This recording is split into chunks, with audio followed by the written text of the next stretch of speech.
Japan में 1860 से एक गैंग हुआ करता था और आज भी वो गैंग मौजूद है, याकुजा के एक मेंबर को अमेरिका ने पकड़ा और अमेरिका ने उसे ईरानी एजेंट बनकर पकड़ा। लेकिन जो खुलासा हुआ वो खुलासा भारत तक को चौकन्ना करने वाला है, क्योंकि म्यांमार से एक बेहद खास चीज ईरान स्मगलिंग होने वाला था, जिसे अमेरिकी एजेंटों ने पकड़ा है।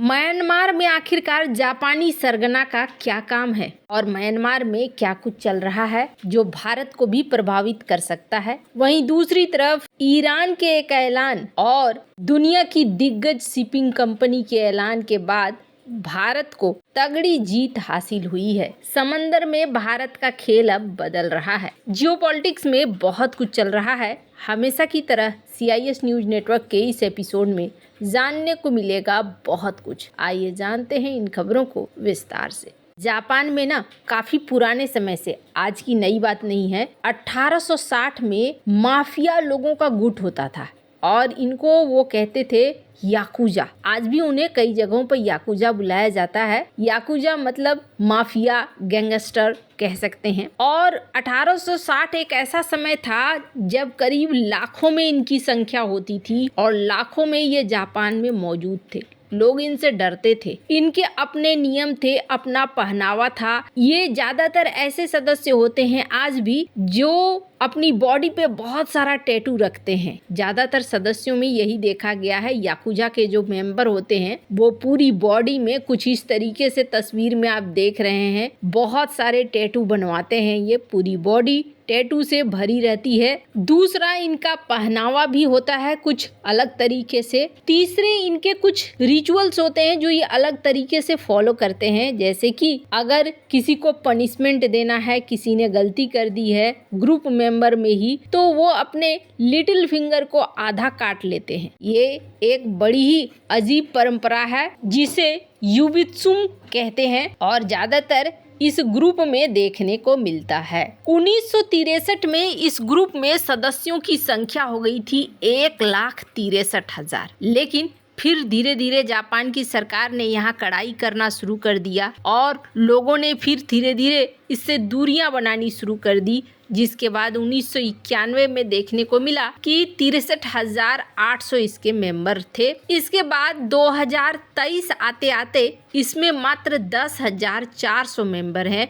बहुत ज़्यादा मेंबर नहीं है और ये भी देखने को मिल रहा है कि जो नए लोग हैं, यंग पीपुल हैं, वो उसमें ज्वाइन नहीं कर रहे हैं, जिसकी वजह से इसकी सदस्यता भी घट रही है। और जो एवरेज एज है ना, वो 54 साल का है, यानी कि पुराने लोग ही ज्यादातर हैं। कहा जाता है यंग लोगों में मात्र 50% लोग होंगे, ज्यादातर वही पुराने लोग हैं जो चला रहे हैं, ढो रहे हैं। अब अचानक से इस ग्रुप की बात क्यों होने लगी है, तो इस ग्रुप ने एक नया हंगामा खड़ा कर दिया है। और जब निकल कर आई है सच्चाई कि भारत के बगल में क्या हो रहा था, जापान के इस खतरनाक गैंग का सरगना, स्क्रीन पर इसे देख रहे हैं आप, नाम है ताकेशी एबिस्वा, 60 साल का। इस बंदे को पकड़ा गया है और अमेरिका के एक एजेंट के द्वारा पकड़ा गया है और कहा गया कि ये म्यांमार से बहुत घातक सामग्री ले जा रहा था। इस खूंखार अपराधी को अब दशकों तक जेल में रहना पड़ सकता है। न्यूयॉर्क साउथ डिस्ट्रिक्ट के अटॉर्नी ने कहा है कि इसके पास क्या मिला था, हथियार ग्रेड प्लूटोनियम समेत परमाणु सामग्री की खुलेआम तस्करी कर रहा था ये शख्स। 1 साल बाद उसने हथियारों के बदले अमेरिका में भारी मात्रा में हीरोइन, मेथाम्फेटामाइन जैसे ड्रग्स की तस्करी भी की। कहा जा रहा है कि ताकेशा ने म्यांमार से परमाणु सामग्री की तस्करी के लिए पूरा साजिश रचा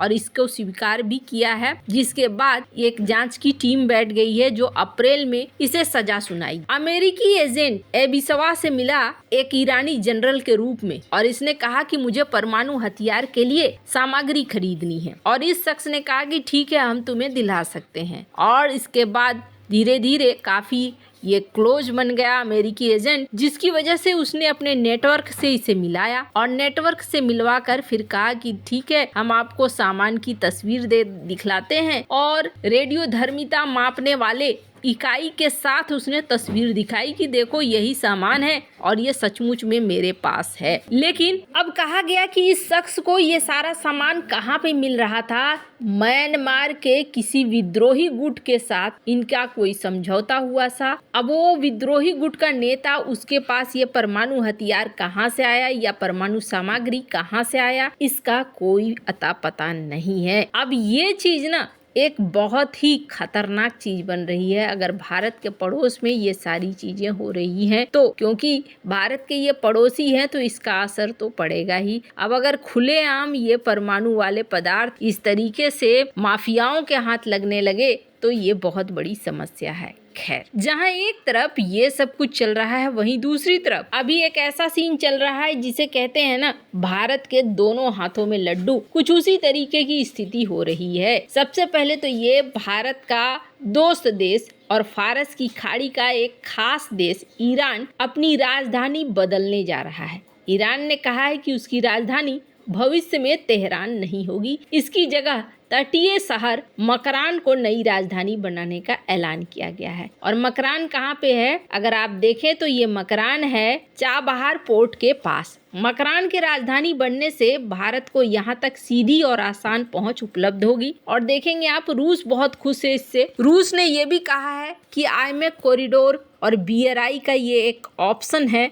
अब अगर आप चाहें तो Makran, Iran, north east corridor होते हुए ये आराम से यूरोप तक भारत को एक्सेस मिल जाएगा। और इस चीज की प्रशंसा की है कि मकरान यानी कि चाबहार के पास आ गया। अब ईरान की राजधानी ये जगह ज्यादा खास हो गई और अब भारत से नजदीकियां भी बढ़ गई हैं। पर भारत दुनिया के लिए इतना खास क्यों बना हुआ है, इसका एक और एग्जाम्पल देखिए। स्क्रीन पर एक आर्टिकल देख सकते हैं। दुनिया की दिग्गज शिपिंग कंपनियों में से एक कंपनी आती है मैसर्क। मैसर्क अब ये देख रहा है कि भारत और अमेरिका के बीच में कुछ बड़ा होने जा रहा है और इस बड़ा होने से पहले मैसर्क यहाँ पर अपने आप को स्टेबल कर लेना चाहता है। ऐसे में ये डेनिश शिपिंग कंपनी ने एक बड़ा फैसला लिया है और शिपिंग कंपनी ने ये फैसला लिया है कि अब वो यहाँ पर एक शिपिंग रूट अपने जहाजों के लिए चलाएगी। अब ये क्यों चलवा रहे हैं?